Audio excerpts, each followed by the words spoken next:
Evidence of a floor troll.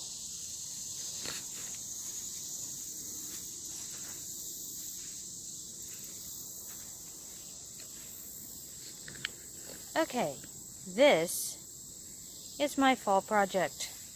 We have to wait until fall to help these die back a bit. And I don't mean the weeds, I mean these poor little things right here, my strawberries, which have gone absolutely butt crazy, along with the pumpkin. Very much so crazy with the pumpkin. So right now, my strawberry bed is completely and utterly overgrown. And the idea this fall, in about maybe a month or two, when it stays cool enough outside to do it without putting the plants into shock, we're going to take up these cinder blocked surround here, and how each of these have a little hole in them like this, if the plant gets out of the way for you to see. And we're going to put each one of those is going to have a strawberry in it, but we're going to build it up in a tiered system, so like row here, row here, row here. I don't think it'll get that high, but see if we got enough blocks to build up a bit of a strawberry tower so we can actually get to the strawberries, make weeding a little bit easier, and prevent this from happening again next year, because that really just sucks.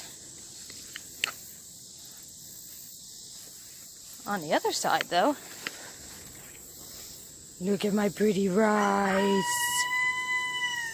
Of course, I have absolutely no idea if these are ripe. They feel nice and hard. Heh, maybe they're done.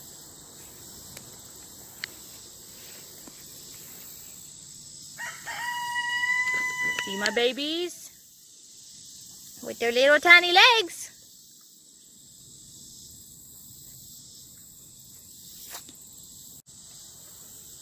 This is our pumpkin bed. Again, another project that has escaped us this year.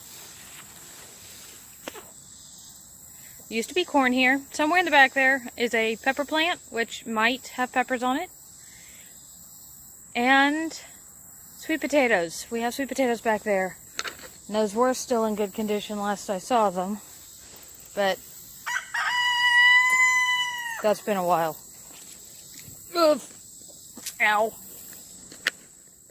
Pumpkin.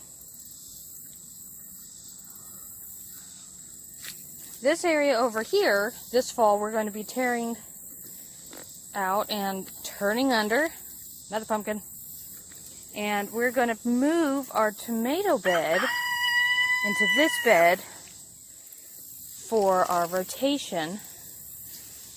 And then I guess I'll put the pumpkins and stuff over in the other spot. Oh, another pumpkin.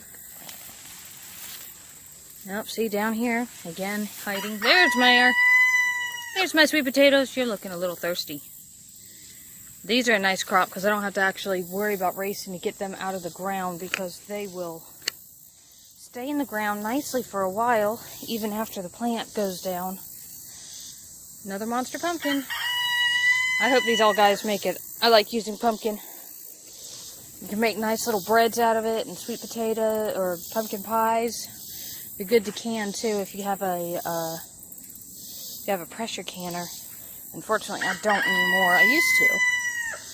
But it died years ago, and to be honest, I'm actually kind of scared of using it because it makes all sorts of lovely sounds, like a bomb trying to go off in your house, and after having one blow its seal because, spiderweb, because of soybeans that got carried away, I've been a bit spitless over them ever since. Yeah. On the bright side, though, my old potato bed over the septic tank has absolutely stunning marigolds. Nice big mound of lovely marigolds. But over here is our potato bed, or tomato bed. And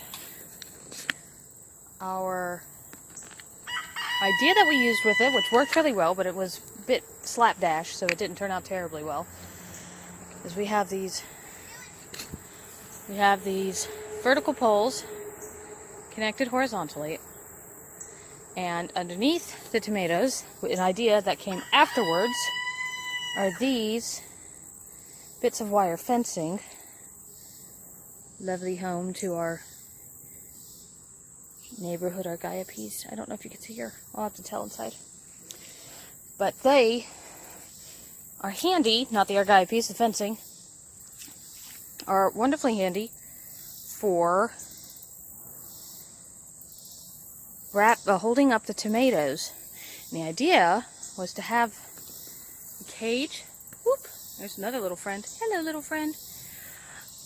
Is to have across the top some more netting.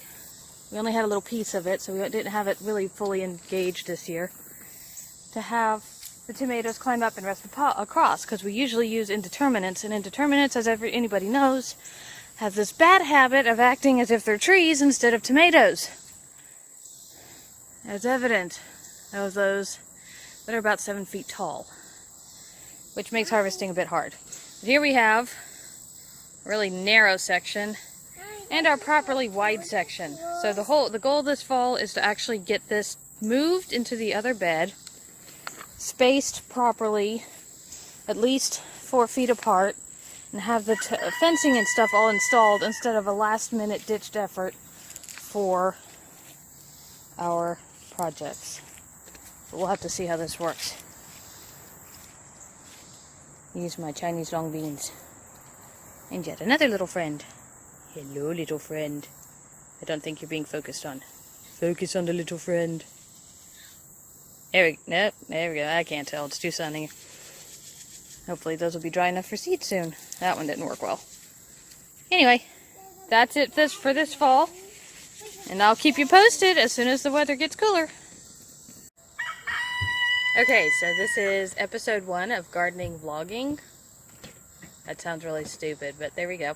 So, they're going to have several projects this fall. Hopefully, minimum of at least just the tomato bed being moved and getting the strawberry bed finished.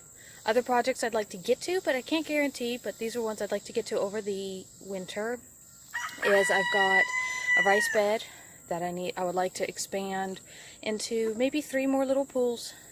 And we also have the end of our house. We would like to be able to put a big bean trellis there so that it wouldn't take over our garden and cause problems there. I've got lighting issues, sorry about that. So we're going to try to see if we can start utilizing more of our space and using up every little bit of those bits of sunshine that come through all of our trees.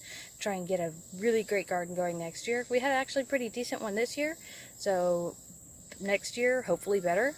Our runaway pumpkins we're planning on putting on a hill slope that we can't actually like trees on because of some underground lines. So if we put our pumpkin vines there, they can go hog wild, and we'll have a big patch for pumpkins without having to worry about trees growing up, because we'll have a legitimate excuse to cut them down. You know, aside from the actual power line issue. Minor issues there. But it's not a huge, big, giant list planned. But I hope you all find it interesting, and you'll stay tuned. See ya!